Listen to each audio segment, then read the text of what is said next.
ఓం శ్రీ మహాగణాధిపతే నమః.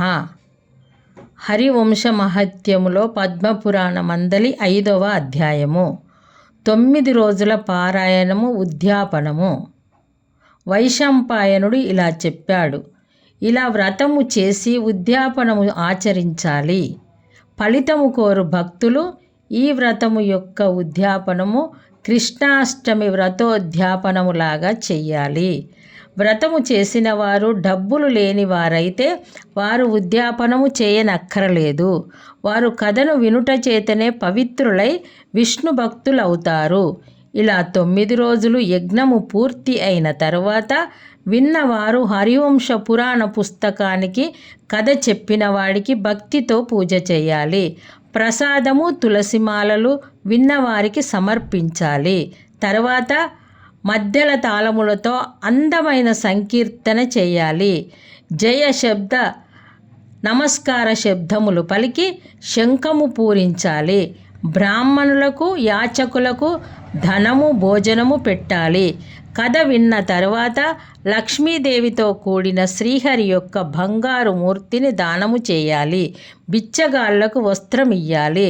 యథార్థము తెలిసిన మునులు ఈ విధానమును చెప్పినారు. వ్రతమంతా పూర్తి అయిన తర్వాత ఒక శుభమైన రోజున పట్టు వస్త్రము ధరించాలి. బాగా అలంకరించుకొని పురాణ పుస్తకాన్ని గంధము పుష్పమాలలతో పూజించి పిండి వంటలతో కూడిన భోజనమును నివేదన చెయ్యాలి. బంగారము మొదలైన విలువగల వస్తువులను దానము చెయ్యాలి. పుణ్యమైన ఈ హరివంశ కథను వినిపించిన వారు 1,000,000 కల్పముల కాలము బ్రహ్మలోకంలో ఉంటారు. పురాణము చెప్పిన వారికి ఆసనాలను, చర్మాలను, వస్త్రాలను, మంచాలను, బల్లలను ఇచ్చేవాళ్ళు స్వర్గలోకము చేరి ఇష్టమైన భోగాలను అనుభవించి బ్రహ్మలోకము మొదలైన స్థానములందుండి ఆనందిస్తారు. పురాణమును కప్పుటకు వస్త్రము ఇచ్చేవాళ్ళు జ్ఞానవంతులవుతారు. మహాపాపములు ఉపపాపములు చేసిన వారు పురాణము వినుట చేతనే పరమపదాన్ని పొందుతారు. హరివంశాన్ని వ్రాసి పురాణము చెప్పేవాడికి ఇస్తే భూదానము చేసిన ఫలితము కలుగుతుంది. హరివంశాన్ని పూర్తిగా వింటే రాజసు యాగము, అశ్వమేధ యాగము చేసిన ఫలము ప్రాప్తిస్తుంది. అన్ని విధాలైన దానాలు చేసిన ఫలితము కలుగుతుంది. రాజసు యాగము, అశ్వమేధ యాగాలు ఆయా యాగాల్లో ఇచ్చే ఫలాన్ని కలియుగంలో హరివంశము వినుట చేతనే సమకూరుతుంది.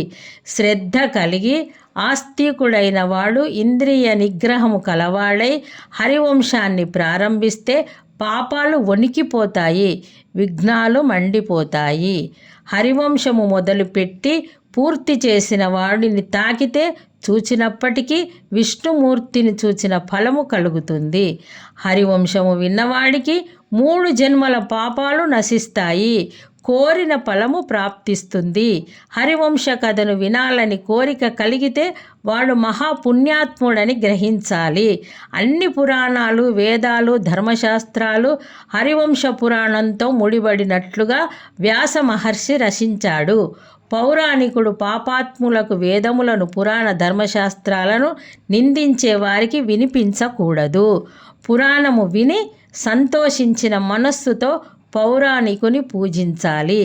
అక్షరాలను స్పష్టంగా పలికేవాడు, మంచి జన్మ విద్వ సంస్కారం కలవాడు, కోపము లేనివాడు, వాదోపవాదాలు చేయని వాడగు వ్యక్తకు పూజ చెయ్యాలి. అతని నివాసానికి గ్రామ దానము, కుండలాలు, తలపాగా, పుష్పమాల, చెప్పులు, గొడుగులు ఇవ్వాలి. గుర్రమును, ఏనుగును వాహనాలుగా ఇవ్వాలి. పట్టుబట్టలు, మణుములతో తయారైన ఆసనం ఇయ్యాలి. కుటుంబముతో కూడిన వానిని అలంకారాలతో అలంకరించి మంచి వస్త్రాలు ధరింపచేసి అతనిని వ్యాస మహర్షిగా భావించాలి, నమస్కరించాలి. అతడు సంతోషిస్తే దేవతలందరూ సంతోషిస్తారు. హరివంశం యొక్క ఫలితాన్ని కోరేవాళ్ళు డబ్బుకు కకృతి పడేవాళ్ళు కాకూడదు. బంగారు అలంకారాలు కల చక్కని ఆవును, దూడతో కూడా దానము చేయాలి. పౌరాణికుడు సంతోషిస్తే దేవతలు సంతోషిస్తారు, వాళ్ళు సంతోషిస్తే అనుకున్న పని నెరవేరుతుంది. హరివంశమును పూర్తిగా విని పౌరాణికుని పూజిస్తే మానవుడు దేవఋషి పితృ రుణాల నుండి విముక్తుడవుతాడు. అతని పితృదేవత నాశరహితములై లోకాలను పొంది సంతోషిస్తారు. హరివంశం ప్రారంభములోను సమాప్తిలోను మానవుడు పాపములు నశించి పితృదేవతలతో పాటు సంతోషిస్తాడు. ఇలా వ్రతము జరిపినట్లయితే మానవుడు సంతానమును పొందుతాడు. ధనము, ఆరోగ్యము, ఆయుష్షు, సౌభాగ్యము, గుణసంపత్తి, గౌరవమును పొందుతాడు. ఇందులో సంశయము లేదు. ఇది పద్మపురాణమందలి హరివంశ మహత్యములో పురాణము వినే పద్ధతిని చెప్పే శ్రీ హరివంశములోని 5వ అధ్యాయము సమాప్తము. భక్తిపూర్వక సమర్పణ. పుండరీక సేవా సమాజం సభ్యులము. సూర్యనారాయణ, భాగ్యలక్ష్మి, యాదగిరిగుట్ట.